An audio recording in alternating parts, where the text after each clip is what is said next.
Hi అండి. ఈ వీడియోలో మనం మిర్చి బజ్జీ ఎలా చేసుకోవాలో చూసేద్దాం. మిర్చి బజ్జీ చేసుకోవడం చాలా సింపుల్ అండ్ ఈజీ, కానీ క్రిస్పీగా టేస్టీగా రావాలంటే చిన్న చిన్న టిప్స్ పాటిస్తే ఈజీగా చేసేయచ్చు. చాలా సింపుల్గా ఈజీగా టేస్టీగా చేసుకోవచ్చు. 2 కప్పు శనగపిండి తీసుకున్నాను. అందులో 2 టేబుల్ స్పూన్ బియ్యం పిండి కూడా తీసుకొని చిటికెడు వంట సోడా వేసుకొని ఓమని ఇలా చేతితో నలిచి వేసుకోవాలి. ఇప్పుడు అందులోకి 1 స్పూన్ కారం, 1 స్పూన్ సాల్ట్ యాడ్ చేసి కొద్దిగా వాటర్ పోసుకుంటూ మొత్తం పిండిని ఇలా ఉండలు లేకుండా కలుపుకోవాలి. కొద్దిగా వాటర్ తీసుకోవాలి.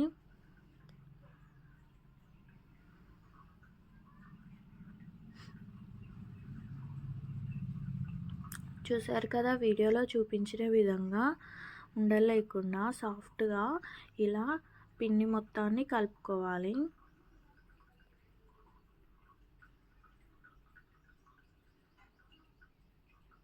ఇలా కలిపిన తర్వాత పక్కన పెట్టేసి మిర్చి పొడవుగా కొంచెం లావుగా ఉన్న మిర్చిని తీసుకొని ఇలా మధ్యలో చీరుతూ అన్నిటిని పక్కన పెట్టుకోవాలి. చాక్ అండ్ పిన్నీస్తో కూడా మనం ఇలా మిర్చి అన్నిటిని చీరి పక్కన పెట్టాలి. ఇప్పుడు స్టఫింగ్ కోసం కొద్దిగా ఓమా, అందులో 1 స్పూను శనగపిండి, కొంచెం సాల్ట్ వేసి మొత్తం మిక్స్ చేసి ఇలా మిర్చీలకి పట్టివ్వాలి. మిర్చీలన్నిటి లోపల ఇలా మనమైతే స్టఫింగ్ అయితే పెట్టుకోవాలి.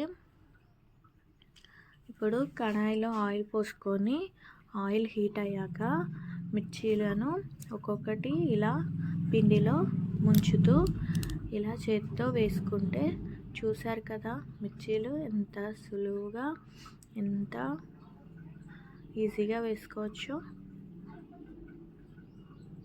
ఇంతే, అటు ఇటు బ్రౌన్ కలర్ వచ్చేదాకా వేయించుకుంటే మిర్చీలు చాలా సింపుల్గా ఈజీగా టేస్టీగా ఇంట్లోనే చేసేసుకోవచ్చు.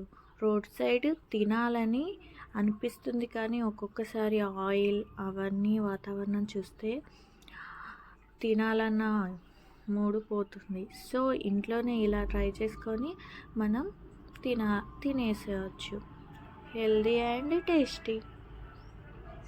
చూసారు కదా మిర్చీలు ఎంత ఈజీగా వచ్చాయో. చాలా టేస్టీగా ఉంటాయండి. ట్రై చేయండి, చాలా బాగా వస్తాయి.